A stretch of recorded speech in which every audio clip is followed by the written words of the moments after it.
ہوشیار کو ایک حرف نصیحت ہے کفایت، نادان کو کافی نہیں نہ دفتر نہ رسالہ۔ انسان کو انسان سے کینا نہیں اچھا، انسان کو انسان سے کینا نہیں اچھا، جس سینے میں ہو کینا وہ سینہ نہیں اچھا۔ عزیز طلباء کرام اور اسٹیج پر تشریف فرما معزز و محترم ذی وقار اساتذہ کرام، جیسے کہ آپ حضرات کو معلوم ہے کہ بزم کا ٹائم شاید 9:30 بجے تک، 10 بجے، اچھا چند باتیں آپ حضرات کی گزار کرنا چاہوں گا کہ ہمیں جو کامیابی حاصل کرنی ہے اس کامیابی کے حصول کے لیے بہت سی جد و جہد کرنی ہوتی ہے اور بہت سے اسباب وسائل اختیار کرنے ہوتے ہیں۔ اسی طرح ہمیں جو ہم اس مدرسہ کی 4 دیواری کے اندر آئے ہیں اور اس کے اندر آنے کا جو مقصد ہے، کوئی حافظ قرآن بننے کے لیے آیا ہے، کوئی قاری بننے کے لیے آیا ہے، کوئی عالم دین بننے کے لیے آیا ہے۔ یقینی بات ہے کہ یہ سارے کام بغیر محنت کے، بغیر لگن کے، بغیر خلوص کے، بغیر محنت کے حاصل نہیں ہو سکتے۔ تو اسی لیے عالم دین بننے کے لیے اور اس میں کامیابی پانے کے لیے جن چیزوں کی، جن کاموں کی ضرورت ہوتی ہے، ان میں سے ایک عمل، ایک کام مطالعہ ہے، یعنی مطالعہ کرنا۔ جو درس نظامی کے طلباء کرام وہ جانتے ہیں کہ مطالعہ کرنا کتنا ضروری ہے اور کتنا اہم ہے۔ اس گفتگو کا، وہ کہ میں خود مخاطب بھی ہوں، اپنی گفتگو کا سب سے پہلا مخاطب بھی میں خود ہی ہوں، بعد میں آپ ہے کہ میرے سمیت جو آپ میرے سامنے بیٹھے ہیں اساتذہ کرام مجھ سے ہر لحاظ سے بہتر ہیں، میں آپ سے مخاطب ہوں اور اپنے آپ سے مخاطب ہوں کہ ہمارے اندر مطالعہ کی بہت کمی ہے۔ شاید آپ کو بارہا توجہ بھی دی جاتی ہے، معزز و مکرم اساتذہ کرام آج بھی مختلف اوقات میں مختلف مواقع پر رہنمائی کرتے ہیں۔ یاد رکھیں کہ مطالعہ علم دین کی جان ہے، علم دین کی جان ہے۔ اگر آپ جانتے کہ جان نہ ہو تو پھر خالی جسم کی کوئی حیثیت نہیں ہوتی۔ اسی طرح اگر آپ مطالعہ نہیں کریں گے علم دین کے حصول کے لیے تو آپ کا جتنا بھی وقت گزرے گا وہ خالی جسم کی حیثیت ہوگی اس کی، اور پھر اس سے جو مقصد ہوگا وہ حاصل نہیں ہوگا۔ اس لیے مطالعہ جو ہے علم دین کے لیے جان کی حیثیت رکھتا ہے۔ جتنا آپ مطالعہ زیادہ کریں گے اتنا ہی علم آپ کو زیادہ حاصل ہوگا۔ اور یہ حدیث پاک کا مفہوم ہے اور کچھ الفاظ یہ ہیں کہ انما العلم بالتعلم، علم سیکھنے سے حاصل ہوتا ہے۔ اور ہم علم کیسے سیکھیں گے؟ تو ان علم کے سیکھنے کے جو اسباب ہیں ان میں سے ایک سبب ایک ذریعہ مطالعہ کرنا ہے، جس کو کتب بینی کہا جاتا ہے، بک ریڈنگ کہا جاتا ہے، اور کثرت کے ساتھ مطالعہ کے ذریعے آپ علم دین کے اندر کامیابی حاصل کر سکتے ہیں۔ اس لیے کہ جس چیز سے واسطہ کثرت سے پڑتا ہے وہ چیز ہماری زندگی کے اندر اہمیت حاصل کر جاتی ہے۔ صبح اس کے ساتھ واسطہ، دوپہر کو اس کے ساتھ واسطہ، شام کو اس کے ساتھ واسطہ، دن کو، رات کو، اگر وہ ایک غذا کی حیثیت حاصل کر لیتی ہے۔ جب تک ہم وہ کام نہ کریں تو ہمیں سکون نہیں ملتا، ہمیں چین نہیں ملتا۔ اسی طرح میرے عزیز طلباء کرام، علم دین کے اصول کے لیے، کامیابی پانے کے لیے، اگر آپ چاہتے ہیں کہ کامیابی ہمارے قدم چومے، اگر آپ چاہتے ہیں کہ ہماری نظر و فکر روشن ہو، آپ چاہتے ہیں کہ ہماری افکار و نظریات کے اندر پختگی آئے، اگر آپ چاہتے ہیں کہ ہماری طبیعتوں کے اندر فرحت پیدا ہو، اگر آپ چاہتے ہیں کہ ہمارے ذہن کے اندر تازگی رہے، اگر آپ چاہتے ہیں کہ ہماری معلومات کے اندر اضافہ ہو، اگر آپ چاہتے ہیں کہ ہم اشیاء کی حقیقت اور تحت تک پہنچیں، اگر آپ چاہتے ہیں کہ ہماری ہر بات حقیقت پر، دلائل پر مبنی ہو، اگر آپ چاہتے ہیں کہ جب ہم خطبہ دیں، خطاب کریں، لوگ ہماری بات کو سنیں، اگر آپ چاہتے ہیں کہ ہماری بات جادو کی طرح اثر کر جائے، تو بھائی پھر مضبوطی کے ساتھ مطالعہ کے دامن کو تھامنا ہوگا۔ جب آپ مطالعہ کر کے خطاب کریں گے، گفتگو کریں گے، تدریس کرتے ہیں تو تدریس کریں گے، درس دیں گے، تبلیغ کریں گے،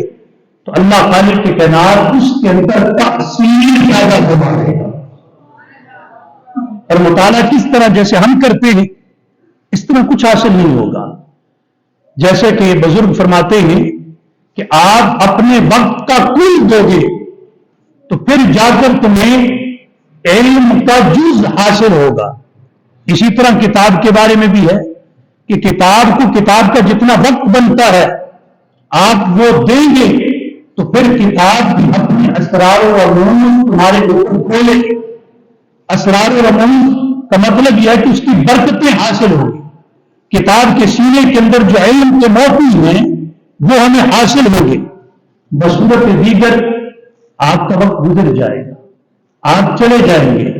اور یہ کبھی ایسا نہیں ہوا کہ علم دین کے حاصل کرنے والے ختم ہو گئے ہوں۔ یہ علم دین حاصل کرنے والے کبھی نہیں آئیں گے، نہیں، آپ چلیں گے، اللہ تعالیٰ اور لوگوں کو لے آئے گا۔ ممکن ہے کہ وہ آپ سے بہتر انداز کے اندر علم دین حاصل کرے اور بہترین انداز کے اندر لوگوں تک علم دین کا پیغام پہنچائیں۔ اور قرآن کریم کے دو مقام سے میں نے دو آیتیں پڑھی،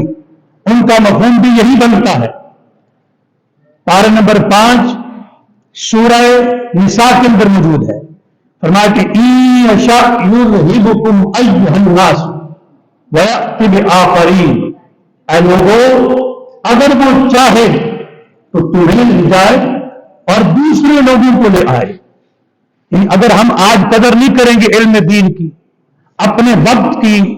اور علم دین کے اصول کے لیے جو وقت ہم حاصل کر چکے ہیں اس کو غنیمت نہیں جانیں گے، ہم چلے جائیں گے اور لوگ آ جائیں گے، وہ چلے جائیں گے اور آ جائیں گے۔ تو اللہ خالق کی کائنات اس بات پر قادر ہے کہ جو ہمیں اس نے نعمت دی ہے وہ واپس بھی لے لے۔ اسی طرح فرمایا کہ اِن یشاء یذھبکم ویأتی بخلق جدید، اگر وہ چاہے تو تمہیں لے جائے اور نئی مخلوق کو لے آئے، نئے انسان لے آئے، نئے لوگ آ جائیں گے، پھر بھی یہ نظام بھی چلے گا، علم دین کے حصول کا سلسلہ بھی جاری رہے گا۔ اسی طرح اساتذہ کرام، علماء کرام بھی موجود ہوں گے،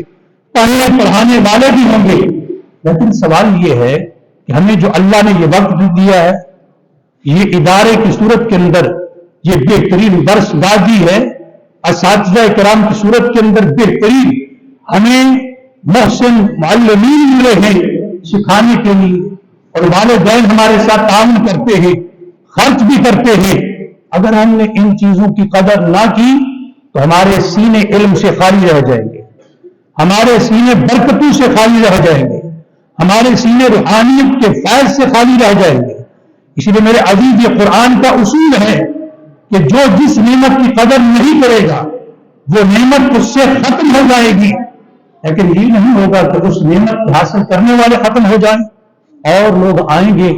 اس نعمت کو حاصل کریں گے اور بہترین انداز کے اندر اس نعمت کو استعمال کرتے ہوئے اللہ کا شکر بھی ادا کریں گے, اس نعمت کا مقصد بھی پورا کریں گے اور اپنی زندگی کا مقصد بھی پورا کر کے دنیا سے چلے جائیں گے. آخری ایک بات عرض کر کے اپنی بات کو ختم کرنا چاہوں گا. خاتم المحدثین, عرب و عجم کے بہترین جلیل القدر محدث حضرت شیخ عبدالحق محدث دہلوی رحمت اللہ تعالی علیہ, کہ جن کی زندگی کا ایک ایک لمحہ, کوئی بات نہیں آپ میری طرف توجہ رکھیں, اس لیے میں نے پہلے عرض کی تھی میری گفتگو کے مخاطبین آپ ہیں اساتذہ کرام میں, تو سامعین گرامی آپ کی زندگی کا ایک ایک لمحہ, ایک ایک دن, ایک ایک رات قرآن و حدیث کی درس کے لیے, علم دین کو پھیلانے کے لیے, دین اسلام کی نشر و اشاعت کے لیے اور بدعات, رسومات, بد دینی, بد عقیدگی کے رد کے لیے آپ نے اپنی ساری زندگی گزار دی. آپ کے بارے میں آتا ہے, بلکہ آپ خود بیان کرتے کہ بچپن سے ہی مجھے مطالعہ کا شوق تھا, کوئی کھیل کود, لہو و لعب باتیں, مجھے ان چیزوں کا کوئی معلوم نہیں تھا, پتہ نہیں تھا. میں پڑھتا رہتا تھا یہاں تک کہ آدھی رات گزر جاتی تو میرے والد محترم فرماتے بیٹا سو جاؤ, تو والد گرامی کا حکم ماننا میرے لیے لازم تھا, تو ان کے حکم کی تکمیل کے لیے میں یہی کہتا کہ میں ابا حضور میں سونے لگا ہوں, کچھ دیر کے لیے سو جاتا, پھر اٹھ کر بیٹھ کر پڑھنا شروع کر دیتا, چونکہ وہ چراغ جوانے کا دور تھا, چراغ روشن کر کے لوگ پڑھتے تھے. کہتے ہیں کہ قریب بیٹھ کر پڑھتا کہ بعض اوقات اتنا محل ہو جاتا مطالعہ میں, پڑھنے کے اندر مصروف ہو جاتا کہ میرا امامہ اور میرے سر کے بال اتنے قریب پہنچ جاتے کہ بعض اوقات امامہ جل جاتا, بال جل جاتے اور مجھے پتہ تک نہیں چلا کرتا تھا. تو سامعین گرامی ضرور ہو آگے چل کر شیخ محقق الاطلاق بنے ہیں, انہیں دنیا محدث دہلوی رحمت اللہ تعالی کے نام سے یاد کرتے ہیں, اور ابن جوزی کا نام بھی آپ نے سنا ہوگا, جو یہ کہتے ہیں کہ میں نے جامعہ نظامیہ, یہ نہیں جو لاہور کے اندر ہے, ان کے اپنے زمانے کا جامعہ نظامیہ, اور جس کے بانی کے نام سے ہی یہ درس نظامی, اور بزرگان دین, بڑے بڑے بزرگان دین نے وہاں سے علم دین حاصل کیا. کہتے وہاں کی جو لائبریری تھی وہاں کی 6000 کتابوں کا میں نے مطالعہ کیا, اور پھر جو کتاب میرے سامنے آتی تو میں ان سے خرید لیتا اور سمجھتا کہ میرے ہاتھوں کو بہت بڑا خزانہ لگ گیا. الغرض آپ فرماتے ہیں اگر میں یہ کہوں کہ میں نے 20,000 کتابوں کا مطالعہ کیا تو بظاہر یہ بہت تعداد نظر جو ہے وہ محسوس ہوتی ہے, لیکن میری طلب کے مقابلے کے اندر بہت کم ہے یہ کتابوں کی تعداد. اس لیے آپ فرماتے ہیں کہ جتنا کچھ مطالعے سے حاصل ہوتا ہے وہ مطالعے کے بغیر حاصل نہیں ہوتا. میری گفتگو کا مقصد, پیغام, اور جس کو آپ اصلاح کہتے ہیں وہ یہی ہے کہ بھائی آپ پڑھنے کے لیے آئے ہیں, بالخصوص درس نظامی کے طلباء کرام, آپ کی وقت ہے جب آپ مدرسے سے باہر چلے جائیں گے تو پھر میرے معلومات کے اندر بھی ہے اور تجربہ کی بات بھی ہے کہ کئی دوست بات رابطہ بھی کرتے جی ہمیں ٹائم دیں, عبارت صحیح کرنی ہے, ہم نے فلاں سبق پڑھنا ہے, اور کیونکہ اس وقت نہ تو ہمارے پاس اتنا ٹائم ہوتا ہے اور وہ بھی آتے بھی ہیں تو پھر چند دن پڑھتے پھر چلے جاتے, اور ان کی زبان سے یہ باتیں سننے کو ملتی ہیں کہ جی کیا پڑھا, کیا ہم نے حاصل کیا, فلاں جگہ پہ جاتے ہیں تو یہ نہیں ہوتا, فلاں جگہ پہ ہماری عزت نہیں ہوتی, فلاں ہم مرتبہ حاصل نہیں کر سکے، فلاں اچھی پوسٹ پر نہیں پہنچ سکے، بھائی ذرا مڑ کر تو دیکھو کہ آپ نے اپنے زمانے طالب علمی کے اندر کیا کیا تھا، محنت کتنی کی تھی، اپنی تعلیم کو ٹائم کتنا دیا تھا، کتنے شب روز اپنی زندگی کو بہتر بنانے کے لیے اچھے طریقے پر گزارے تھے۔ تو جو لوگ پڑھتے نہیں ہیں وہ نعمت ان سے واپس لے لی جاتی ہے، پھر جا کر باہر مدرسے کے خلاف، اپنے نصاب کے خلاف، اپنے نظام کے خلاف باتیں کرتے ہیں۔ تو اس میں اس وقت سے پہلے بہتر یہی ہے کہ اپنے وقت کو غنیمت جانیں، اپنی زندگی کو سعادت سمجھیں، اس ادارے کے ساتھ مخلص ہوں، اپنے مقصد کے ساتھ سب سے بڑھ کر یہ کہ مخلص ہو جائیں، اللہ خالق کی کائنات کو کامیابی و کامرانی عطا فرما دے گا۔ ورنہ خالق کی کائنات کو فرماتا ہے کہ اے لوگو کہ اللہ وہ چاہے تمہیں لے جائے اور تمہاری جگہ اور لوگوں کو لے آئے، دوسری مخلوق کو لے آئے، وہ آ کر بہترین انداز کے اندر کامیابی و کامرانی حاصل کریں گے اور بہتر انداز کے اندر دین اسلام کا کام کریں گے۔ اللہ پاک کی بارگاہ میں دعا ہے، رب کائنات کی بارگاہ کے اندر کہ اللہ خالق کی کائنات غلطی کمی کوتاہی کو معاف فرمائے اور ہم سب کو عمل کرا ہونے کی توفیق عطا فرمائے، آمین ثم آمین وآخر دعوانا الحمد للہ رب العالمین۔